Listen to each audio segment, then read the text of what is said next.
Bonjour à tous, bienvenue dans la chronique cosmique. Au sujet d'aujourd'hui, je vais vous présenter un comics indépendant de l'écurie Urban Comics. Alors mesdames, messieurs, je vous souhaite la bienvenue à bord de notre vaisseau spatial, le Disco Queen, à destination de Mars en l'an 2770. Je vous suggère de vous installer confortablement, car aujourd'hui, ce comics vous emmènera jusque dans les étoiles, grâce au tome 1 de The Weatherman.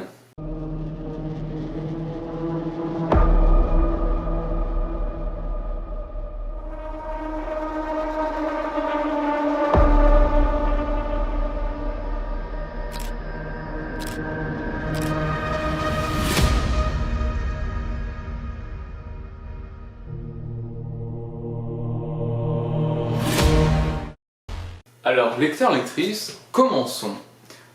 Ça parle de quoi, The Weatherman? De qui il est con? Eh bien, The Weatherman, c'est une aventure, un récit, une fable colorée où la belle vie de notre héros principal campé ici par Nathan Bright va virer au cauchemar. Et pourquoi un cauchemar?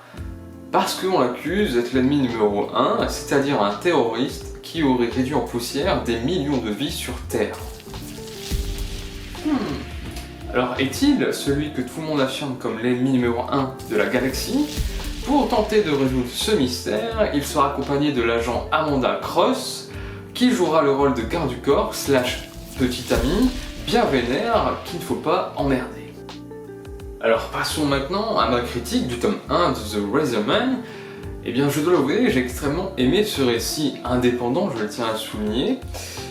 Il mélange beaucoup de références cinématographiques telles que la mort du chien Sadie, qui me fait directement penser à la mort du chien de John Wick dans le film John Wick. Il y a aussi le côté je t'aime non plus de certains films buddy movie qu'on retrouve avec la relation Amanda Cross et Nathan Bright. Donc oui, un joli cocktail bien ficelé par de l'action sur l'ensemble du récit. Donc oui, dans l'ensemble, une très bonne lecture.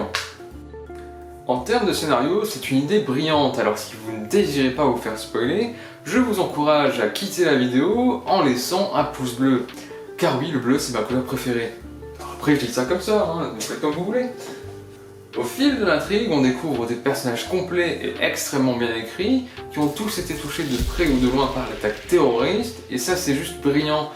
Le scénariste Jordi Loeb a incorporé l'axe principal chez tous les personnages.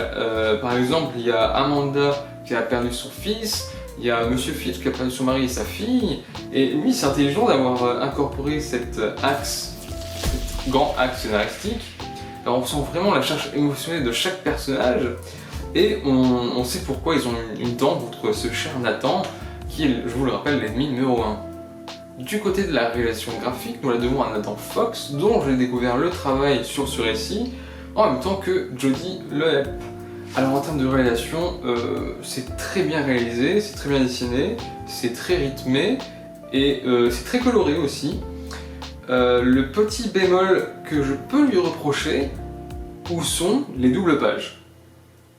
Il n'y en a qu'une sur l'ensemble du récit, et je trouve ça dommage. Il a un super sujet, l'espace, et il met pas profit pour nous émerveiller avec de doubles pages de superbe qualité. En plus il y a un très bon dessin, donc ouais, petit bémol, dommage, pas assez de double pages.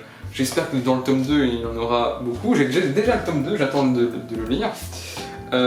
Du coup, petit bémol, les doubles pages, pas assez, il a un petit peu fait le radin là-dessus, donc ouais, je suis assez triste, je pleure toutes les nuits. Mais enfin bref, du coup, maintenant passons à la conclusion. Alors j'ai adoré ce premier tome de The Weatherman, c'est frais, c'est fun et divertissant, bref, c'est un très bon cocktail qui en fait une très bonne lecture. Je vous encourage à le lire et à découvrir la vie catastrophique de ce cher Nathan Bright. Je vous suggère aussi de vous abonner à la chaîne pour ne plus rien louper. Je vous dis à très bientôt, au revoir.